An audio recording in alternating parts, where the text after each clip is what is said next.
stuff that you have to deal with too. And two-shot single would be lovely. And it's a pleasure talking to you on Vacation of Marie Antoinette. Don't you love these intimate 3.5 minutes we have?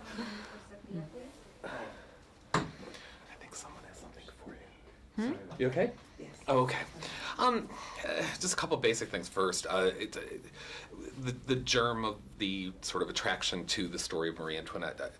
Did you read the book first? How did they sort of come together?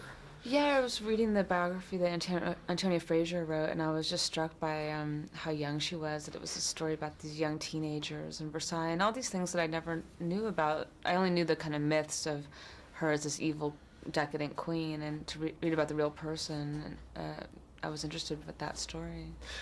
It's interesting, so, I've heard you say that before. One of the things that I expected was that sort of by getting to know her and follow her journey, that it would be ultimately sort of a sympathetic portrait.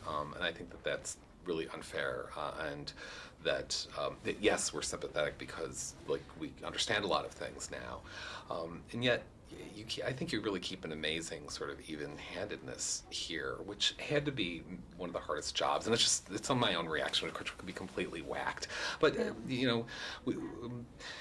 it definitely sort of, you never seem to sort of fall in love with her as a filmmaker. You're able to sort of keep your distance, which I would imagine had to be a really tough job, if you agree with that. Oh, good. Yeah, no, I wanted to show her as a human and that she's a flawed character, but she has a sympathetic aspect, and try to make her a real three-dimensional person. And she definitely was over the top, and there's definitely things you can criticize about her. Talk to me a little bit about the music. Did you have, is it a mistake to think that you had musicians that were essentially sort of laying down the tracks going, please, please, please? Does it work that way? No, actually, when I was writing the script, I was thinking about the tone I wanted to have and mixing 18th century music with more contemporary music and new romantic music from when I was a teenager, and then when we were on set, we played some of the music and started to get into which ones we would use. But then in the editing room, you really pick them. When I'd heard about all the music there, I thought, okay, this is what it's going to give it some contemporary relevance, and I think that's, 2 seconds into it, it's just part of sort of the landscape of the movie and not really what makes it contemporary at all. Do you think that Marie Antoinette has any sort of political contemporaries? I think that, it's definitely a big element of how unaware they were, and I'm sure there's people that are unaware of how other people live today. But we don't see these sorts of setups nearly as much in modern times, and I think that what makes her most contemporary is that she's a really just confused human being, like most of us. I'm wondering if you agree with that.